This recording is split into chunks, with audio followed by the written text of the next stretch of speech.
Hello and welcome to the Cupcake Jemma channel with me, Gemma, and I'm so excited because I've got one of my favourite recipes to show you. It is a jammy donut. Oh, jammy donuts. I think I grew up on these as a child. Like, you can get them in every supermarket in England, probably where you are as well. I think it's like a human right to have access to them at all times, which is why I thought I would show you how to make them from scratch. And you might have already seen me testing this recipe over on Patreon. If you're a member of our bake club, there was a little behind the scenes video a week or so ago, and you will have seen me doing that. And if you haven't checked out the bake club yet, then head over to Patreon to have a look, maybe sign up. If you have already, thank you very much. It means the world to us and it is super, super helpful. And if you haven't, don't worry, we're here on YouTube still every week bringing you all the recipes. So, you know, everyone's a winner. But for now, it's dough time. So I'm going to be making a yeast raised donut. I'm also going to be deep frying them because I love a fried good. And I think that donuts are in their element when they are fried. So I'm going to start with the dough, of course, and I am going to start with my dry ingredients, but I've also mixed together some melted butter and melted vegetable shortening. I've got 35 grams of each in this bowl, and I've got my mixer, and I've got my bits and bobs. I've got 660 grams of strong white flour. You could do this with plain flour, but I think it really helps elasticity to use strong flour. I've also got 50 grams of caster sugar, and I'm going to be adding some salt, of course, but I've also got some spices. Now, I think it's really, really vital to add a little bit of spice to your donut mix, not to make them a particular flavour. I actually use nutmeg and mace. I use half a teaspoon of nutmeg and a sort of eighth of a teaspoon of mace, along with 1.5 teaspoons of salt. And I think it really just brings out the depth of flavour in the whole donut. It's not that it makes it spicy, it just like adds a little extra something. So I'm going to add that in as well. And now I'm also using quick yeast, which is magical stuff because you don't have to activate it first. So you don't have to like warm up your milk or water to like a certain temperature. You can literally just snip the top off your sachet. This has 15 grams in it, which is kind of the norm for pre-bought stuff. I'm just going to whack that in. Ta-da! And I might actually just give this a little mix without the butter in, just to kind of get all the dry ingredients incorporated together. And once it's had a few seconds, you can pour in your butter shortening mixture and let that go. Just speed it up a little bit, and you want to let it get to a kind of crummy consistency. So while it's doing that, I'm going to just add half a teaspoon of good quality vanilla extract to 2 large free-range eggs and just give that a little wiggle. And then while the mix is still going, you can just pour that in to the rest of your mixture. It'll still look a bit crummy at this stage, don't worry, it will turn into dough any minute now because I'm also going to add 400 millilitres of whole milk. Just add it straight in. So it's a shaggy dough at the minute, shaggy, and so this just needs to be turned up a little bit just to kind of get it all moving around and doing its thing. So after about 30 seconds to a minute, you can switch up your paddle to your dough hook. Now, you can do this without a mixer and a dough hook and all these time-saving contraptions, but it will obviously not save you any time. You'll actually be doing this for quite a long time if you do it by hand. You'll need to mix it in a bowl with a wooden spoon quite vigorously until it kind of comes together. And then you'll need to turn it out onto a work surface and knead it for quite a long time. And it is quite a wet dough at this stage, so don't be disheartened and don't feel the urge to add more flour at that point. Just keep going, keep kneading it. It will eventually become smooth and dough-like. So just keep that going for 10 or 15 minutes until the dough's starting to come away from the side of the bowl nice and cleanly. As you can see, this dough is looking a lot more like dough now that it's had 10 or 15 minutes. It's coming away from the bowl and it's looking pretty good in there. So I'm going to turn it off. Ooh, look at that. I love how dough kind of looks like it's alive, and I guess it kind of is alive. So I like to turn this out onto the worktop and just give it one last brief knead, mainly, I think, probably because the machine's done all the work and I really love dough, and this is just my moment to have a little time with my dough alone. So I'm just going to just lightly dust my worktop. I've also got a dough scraper here. These are super, super useful when you're working with dough, just because that way you can get out nice and cleanly everything in the bowl Oh, this is the best bit. Oh, he's reluctant to come out, but here he is. So I like to just give it a little bit of a slap and fold, if you will. That's what it's called. As you can see, it's lovely and elastic. All that gluten in the flour is doing its thing, which is exactly what we want. Oh, that's looking lovely. And as you can see, it's nice and smooth on the top. It's not shaggy anymore. So we can now transfer it to an oiled bowl, which I happen to have right here. And you want to also cover that. Now, I like to do that with a plastic bag. I've got the world's biggest plastic bag here, so give me a second. If you don't have a plastic bag or you don't want to use one, you could use a tea towel. That just does let a little bit of air in, and I think plastic bags are great because they can kind of keep all the moisture in. Helps with the proof. So that's going into my bag. And you want to let that proof in a kind of cozy ambient temperature for about an hour until it's doubled in size. See ya.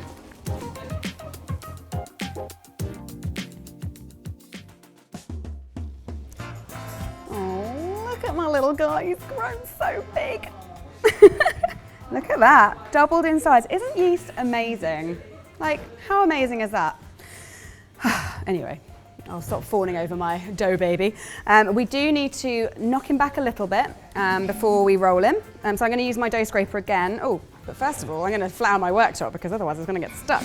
So flour your worktop nice and generously. Ta-da! Then turn your dough out onto the worktop. Plop. Ooh, he's alive. And then just a little bit of kneading. Won't hurt. You will knock it back a bit more with the rolling pin when we roll it out, but I like to just give them a little squeeze just because it kind of feels nice more than anything. So just make sure at all times your worktop is floured well so it doesn't stick. And I'm going to roll this guy out with a floured rolling pin to about 2/3 of an inch thick. You can pick him up every now and then and just kind of reposition him just so he doesn't get stuck. Is it normal to refer to your dough like it's an actual child? Just be gentle with him. So that's probably about right. And he will kind of ping back a little bit, but don't worry too much about that. So when he's stopped pinging, you want to grab yourself a cookie cutter. I'm using just a round cookie cutter. You could use a square, or you could just cut it, I guess. Use whatever you like, but I mean, this is a classic Jammy Donut, so I'm going classic round. So make sure it's well floured and then chomp as many rounds as possible out. And I actually like to remove them straight away, just so they don't sort of sit around and get stuck to themselves, and put them directly onto a floured baking sheet here. You want to make sure it is well floured so it doesn't stick. So I've chomped out as many as I can, and I've got, what many have I got? 13, a baker's dozen, but I am going to just re-roll the scraps once, just to get another maybe 3 or 4 out.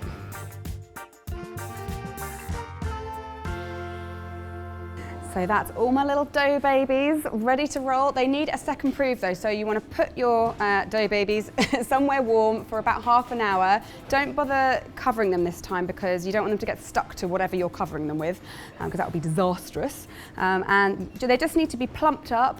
You can give them a poke every now and then, and they still need a bit of resistance. And if your finger kind of disappears into them and never returns, then you've overproofed them. And you can still fry them, but they just won't be the same. They'll kind of sink, which will be very sad. So do keep an eye on them, give them a poke every now and then.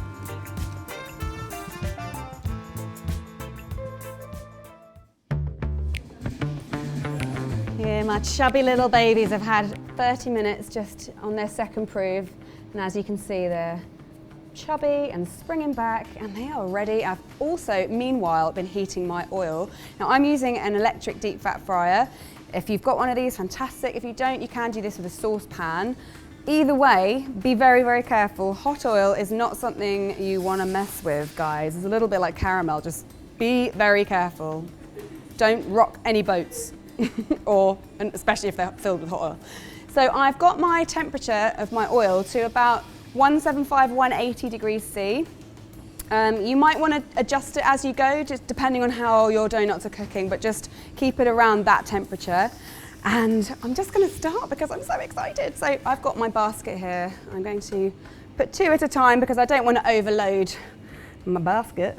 And just very gently place them in. If you're doing this in a saucepan, always make sure you put them in away from you so you don't splash any hot oil on you.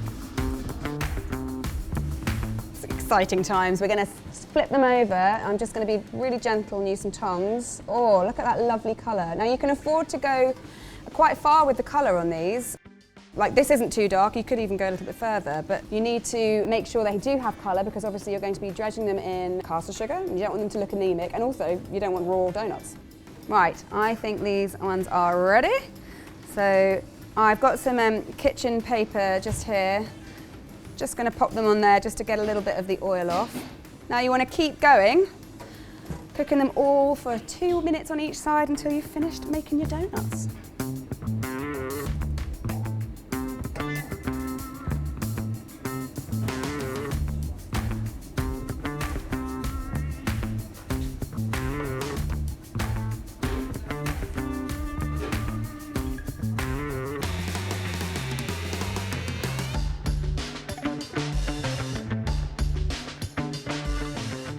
Oh, the smell of a freshly fried donut. Ooh, it's delicious. So I fried them all and they've been cooling down, and so now it is time to finish them off. So a classic jammy donut is covered in sugar. Now you can use granulated sugar or caster sugar. I like caster sugar, but mainly because that's all I ever really have in my house and in my kitchen.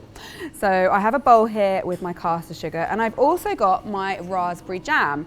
Now this is just based on our classic raspberry goo recipe. All I did was I used 700 grams of frozen raspberries. I added 300 grams of caster sugar and ½ teaspoon of vanilla extract, and just let that come to a boil. Then I let it simmer for about 30 to 45 minutes until it was really nice and thick. Once it's just the right consistency, you want to pass it through a sieve while it's still warm, get rid of as many seeds as possible. And then what you end up with is this lovely thick jam. You can't actually see it because I've put it in a piping bag already, but let's have a little squeeze and see if he, oop, there he is. He's there. So he's not runny at all. This is going to be the perfect jam donut filling. So first things first, we need to cover our donuts in sugar. So just in a bowl, with your caster sugar, just cover it all over and then pop it onto a plate or a baking sheet.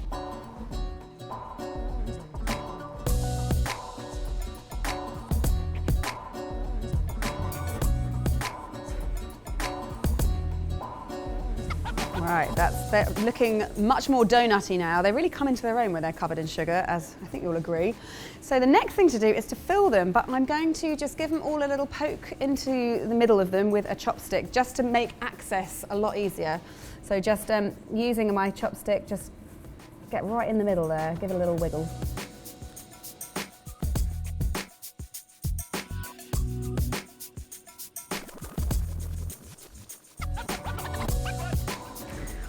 Now it is time to get filling with that delicious jam. So I've got a piping nozzle on my piping bag, but as you can see, I'm using a coupler, and the reason for that is I've tried it without a coupler, and because you have to kind of get the nozzle right into the donut, sometimes it can actually get pushed back into the piping bag, and then what you've got is an enormous jammy mess that none of it's in the donut, it's just all over your hands and everywhere else.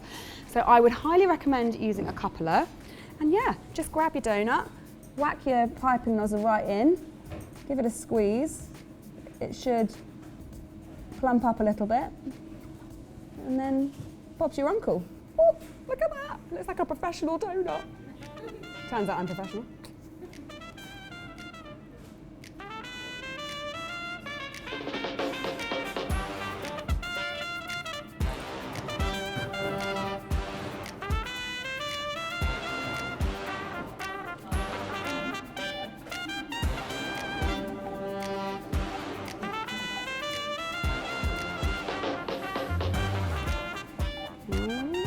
Oh yeah, last jammy donut filled. Oh, it is very, very tempting to just, I could literally smash about 5 of these in a row. In fact, I did last week. You know, testing. Luckily, I have a kitchen full of hungry bakers. Are you all hungry for donuts? Yeah! I think that's a yes. I hope there's going to be enough after I've eaten my 5. So let's have a little look, shall we? So let's rip open one of these guys. Oh my goodness. Oh, look at that. Ooh, jammy much? Oh my goodness. Maybe this one had a little bit too much filling in, but you know what? That's fine. It's just a bit messy. Did you ever used to do that thing where you didn't wipe your mouth when you ate a donut? You just did the whole thing without wiping? I did. It's a good excuse to eat a donut. This is so good though. Light, got enough sort of bounciness to it, slightly crispy on the outside with the sugar and that tangy raspberry jam. Oh my God. It's heavenly.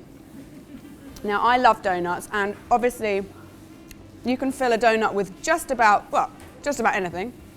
And if you have a favorite filling or even a favorite kind of donut that you want us to try, then please pop it in the comments box below. And maybe, just maybe, Sally, Dane and I will get our experimenting hats on and come up with a little recipe for you for some extra fillings. Who knows? If you make these, also do take a picture. Make sure you hashtag CupcakeJemma on Instagram so that we can see how you got on. And just let me know, just because I think you'll agree that these are the most delicious donuts ever. Should I eat the whole thing without wiping my mouth? So we'll be back next week with another recipe. So in the meantime, have fun making donuts. Just have fun in life. And I will see you another time. Thanks, guys. Oh, I licked my lips by mistake.